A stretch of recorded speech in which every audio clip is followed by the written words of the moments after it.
Hello.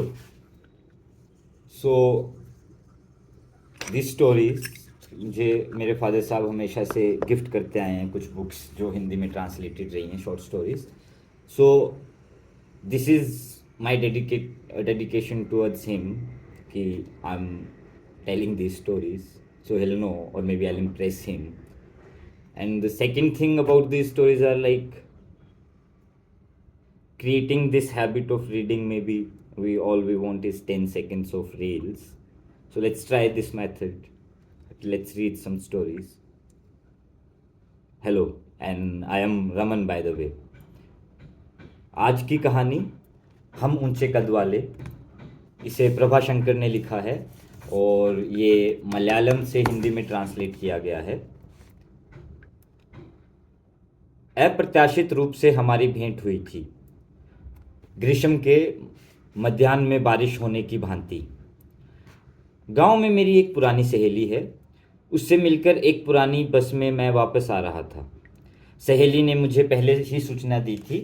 उस गांव में शहर जाने के लिए 2 ही बसें हैं, सुबह और शाम को। सुबह उतनी भीड़ नहीं होगी, शाम को जाएं तो एक सर्कस वाले की तरह अभ्यास करना पड़ेगा। किंतु मैंने इस चेतावनी की परवाह नहीं की। शाम को जाने की बात तय हुई। किसी भी स्थिति में मुझे आधी रात के पहले शहर में पहुंचना है। उधर की बदबू निकालने, उसी शहर की दूषित वायु में मुझे सांस लेना है। संबंधियों की टीका टिप्पणी करते हुए घर वालों की बातचीत में भाग लेकर मुझे सोना है। 24 साल के जीवन ने मुझे एक बात सिखा दी है, यही मेरी आम दिनचर्या है। अगर इससे कुछ इधर उधर हो जाए तो मुझे नींद नहीं आएगी। इसलिए मैं वृश्चिक की धुली दूसरित संध्या में बूढ़े आम के पेड़ के नीचे इंतजार करके थोड़ा सा अभ्यास वगैरह करके बस में चढ़ गया। उस भीड़ में आदमी आदमी को शाप दे रहा था, किंतु उस भीड़ में सबसे ज़्यादा तकलीफ मुझे ही हुई। मेरा शरीर 6 फुट और 4 इंच का है। उसे कोई तरह से सिकोड़ कर मैं बस में खड़ा हुआ था। मेरे कंधे की हड्डियां बस के ऊपर वाले भाग को छू रही थी। बहुत दर्द हो रहा था। छोटे कद वाले यात्री हमदर्दी से मेरी ओर ताकने लगे थे। वे मेरा मजाक सा उड़ा रहे थे। उनमें से कोई भी उठकर मेरे लिए जगह देने के लिए तैयार नहीं था। वे भी इंसान हैं न, देव और मसीहा थोड़े ही हैं। अपने लंबे कद पर तब तक मुझे गर्व था, किंतु अब महसूस हुआ कि यह एक अभिशाप है। यह सोचकर मैं दूसरों की ओर देखने लगा। यूं दूसरों की ओर देखते समय 4-5 आदमियों के बीच मैंने एक आदमी को देखा। मेरे समान वह भी दुविधा में पड़ा था। काफ़ी देर से पीछे की ओर खड़े होकर वह मेरी ओर ही देख रहा था। हम दोनों की नज़रें टकरा गई तो उस आदमी की होठों पर मुस्कान खिल उठी। वह दृश्य मैंने साफ देखा। उस भीड़ से होकर तकलीफ उठाकर वह आगे बढ़ा। मेरे नज़दीक आकर उसने कहा, कितनी मुसीबत है ना, हमारे इधर की सारी बसें इसी तरह की हैं। मैंने कुछ नहीं कहा। मुझे उधर की सारी बसों में सफ़र करने का अनुभव नहीं है। हाँ, इतना जानता हूँ कि अधिकांश बसों का यही हाल है। उसने अचानक पूछा, तुम्हारी हाइट कितनी है? मैंने गर्व से कहा, 6 फुट 4 इंच। मैं 6'2" का हूँ। क्या नाम है? प्रभाशंकर। मैंने सोचा कि विस्तृत जानकारी पूछने से पहले सारी बातें खुद ही बता दूंगा। मैं कहने लगा, मेरा काम है आवारा घूमना फिरना। मैंने कुछ कहानियाँ भी लिखी हैं, बस पाठकों को परेशान कर रहा हूँ। बद्धे तैल चित्र बनाकर आस्वादकों को तंग कर रहा हूँ। फिर संसार के सारे पक्षियों के नाम धाम तथा नर मादा अंतरों को भी सीख और खोज रहा हूँ। मेरी बात पर वह बहुत हंसा। फिर वह अपनी बातों का विवरण देने लगा। नाम पद्मनाभन है, एक रिप्रेजेंटेटिव हूँ। पहले ही उसकी टाई से इस बात का पता चल गया था। हमें भी एक दल की ज़रूरत है। गंजे सिर वालों तथा वामनों ने अपने संगठन हैं। भारतीयों का औसत कद 5 फुट है। हम उससे भी आगे हैं। ऐसी हालात में हमारा दल भी जरूर होना चाहिए। बहरहाल वह एक नया विचार था। मुझे अपने कद पर अक्सर गर्व हुआ था, किंतु एक संगठन के बारे में मैंने कभी नहीं सोचा था। भले ही पद्मनाभन की अपेक्षा मेरा कद 2 इंच ज़्यादा है, तथापि इस प्रकार के सोच विचार में उससे पीछे ही हूँ। लिहाजा मैं कुछ संदेह भी करने लगा। अगर संगठन शुरू किया जाए तो हमें आदमी मिलेंगे? पद्मनाभन ने मजाक में यह बात शुरू की थी। उसे अब लगा कि मुझे उसमें दिलचस्पी है, इसलिए बात कुछ गंभीर हो गई। क्यों नहीं मिलेंगे? मेरा एक दोस्त है, निकम्मा वकील है। हम सब मिलकर छोटे पैमाने पर संगठन शुरू करेंगे, फिर अखबारों में खबर देंगे। तब सदस्य अपने आप इसमें आकर शामिल हो जाएंगे। अगर तना बन जाता है तो शाखाएं और टहनियाँ निकलेंगी। उसमें क्या तकलीफ है? फिर हमारी मांगों का सवाल आएगा।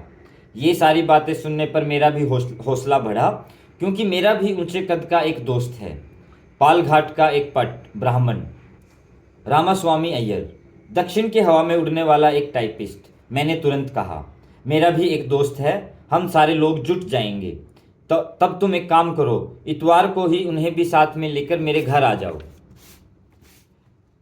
मैं अपने वकील को भी बुलाऊंगा, हम विस्तार से बात करेंगे। क्या राय है? अब मेरे उतरने का समय हो गया है। उसने किसी सीट के नीचे से काले रंग का एक ब्रीफकेस निकालकर खोला, एक विजिटिंग कार्ड मुझे दे दिया।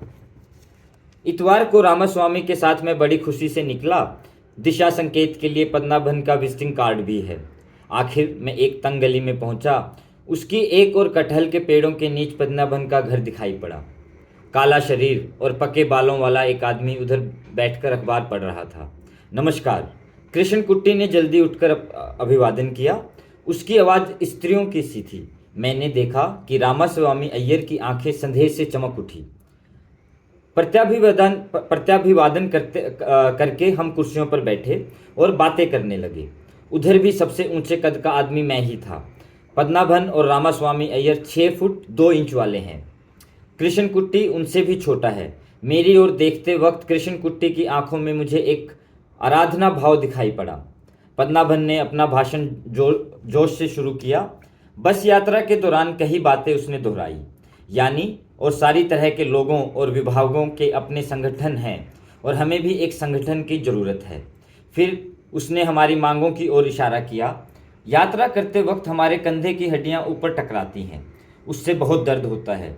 पद्मनाभन ने मांग की, या तो बस का ऊपरी भाग और भी ऊपर किया जाए, या हम ऊंचे कद वालों के लिए बाकी यात्री सीट छोड़ दें। चूंकि उसका तर्क सही था, इसलिए हम उसके अनुकूल थे। विशेषकर मैं राजी हो गया। बस में यात्रा करते समय मेरा और चश्मे का रिश्ता टूट जाता था। वह इधर उधर टकराकर गिर पड़ता था। यदि इस मांग को मान लिया जाता तो कम से कम मैं अपने चश्मे को बचा सकूंगा। वह मेरे लिए तसल्ली की बात थी। किंतु इन सुझावों और अन्य मांगों की सूची तैयार करके उच्च पदाधिकारियों के सामने पेश करने के लिए संगठन में और भी लोगों को सदस्य बनाना पड़ेगा। इसलिए मैंने बताया कि लोगों को इसमें सदस्य बनाने के लिए कोशिश करेंगे। अगले इतवार को फिर मिलेंगे, तब हम हमारी सारी बातों का विस्तृत निर्णय लेंगे। इस वक्त कृष्ण कुट्टी अखबार से मुंह ढककर बैठा हुआ था। अय्यर लगातार बीड़ी पी कर उसमें टोटे फेंकता जाता था। अचानक कृष्ण कुट्टी बोला, इसके लिए आवश्यक राशि वह दे देगा। जिस निमिष में मैंने कृष्ण कुट्टी को देखा था, उसी निमिष में उसके प्रति मेरे मन में कुछ लगाव हुआ था। उस वायदे से यह लगाव और बढ़ गया।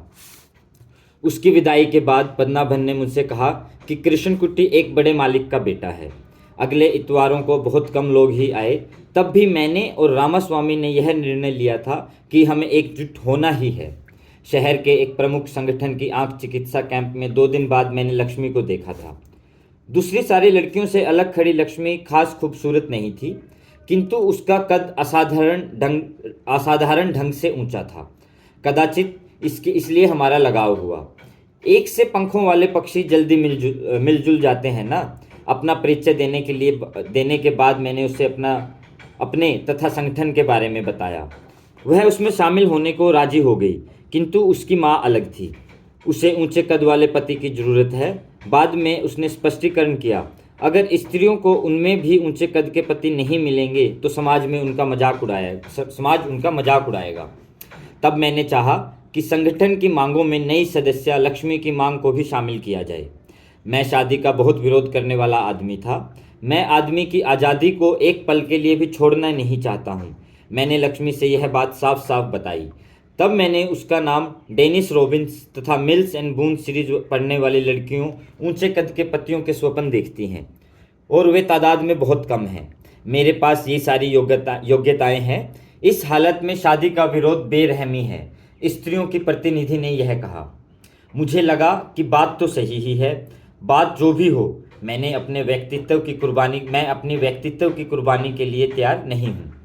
अब एक ही चारा बचा है, हमारे संघ के कृष्ण कुट्टी से बात करनी होगी। रामास्वामी अय्यर अपनी माँ की बात को नामंजूर नहीं करेगा। फिर पद्मनाभन की उंगली में एक अंगूठी है, उस पर उर्मिला का नाम अंकित है। बहरहाल मैंने सोचा कि गाय के प्रसव के बाद सुनते ही रस्सी लेने की जरूरत नहीं है। मैं उसके बारे में ज़्यादा सोचने को तैयार नहीं था। इतवार को हम पद्मनाभन के घर की ओर बढ़े। लक्ष्मी भी सदस्या के रूप में आ मिली है। इसी खुशी से हम आगे बढ़े। और कोई पूछे तो हम बता सकते हैं कि हमारे संगठन में स्त्रियों को भी कम से कम एक प्रतिनिधि तो है, इसलिए लक्ष्मी को भी हमने साथ लिया था। तंग गली के रास्ते के उस पार कटहल के पेड़ों की छाया में पद्मनाभन का घर है। बंद दरवाजों ने हमारी फुर्ती को फीका कर दिया, फिर भी हम दस्तक देने को तैयार हुए। कुछ पलों के बाद उन्नीदी आंखों में देखता पद्मनाभन बाहर आया। उसके होठों पर मुस्कान का नामो निशान तक नहीं था।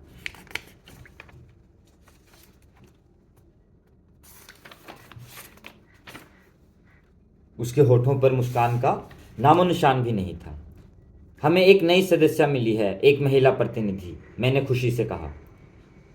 तुम्हें पता नहीं चला? पद्मानंद ने पूछा। क्या? हमारा कृष्ण कुट्टी मर गया शुक्रवार को दुर्घटना में। मैं कुछ नहीं कह सका।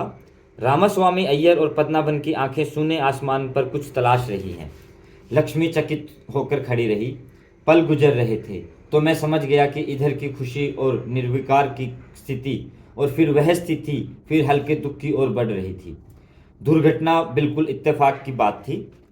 मृत्यु और इन सारी बातों पर सोचते हैं तो लगता है कि हमें एक संगठन की क्या जरूरत है। मान लीजिए हमारी सारी मांगों को मान लिया जाता है, तब भी दुर्घटना या मृत्यु के मामले में हम क्या उत्तर देंगे? पद्मनाभन ने किसी को खास लक्ष्य करके यह बात नहीं पूछी थी, किंतु वह लक्ष्य सबको लक्ष्य करके थी। लौटते वक्त मैं भी वही सोच रहा था। अनजाने पलों से गुजरते वक्त जब मृत्यु दरवाजे पर पहरेदारी कर रही थी, तो क्या हमें किसी अनश्वर चीज की जरूरत है? लौटते वक्त मैं भी यही सोच रहा था। अनजाने पलों से गुजरते वक्त जब मृत्यु दरवाजे पर पहरेदारी कर रही हो, तो क्या हमें किसी निर्जीव अनश्वर चीज की जरूरत है? अस्तित्व को आनंदपूर्ण बनाने के लिए क्या एक संगठन की जरूरत है? दोस्तों, क्या तुम्हें ऐसा लगता है? और इसका अनुवाद डॉक्टर आरशु ने किया है। Thank you so much.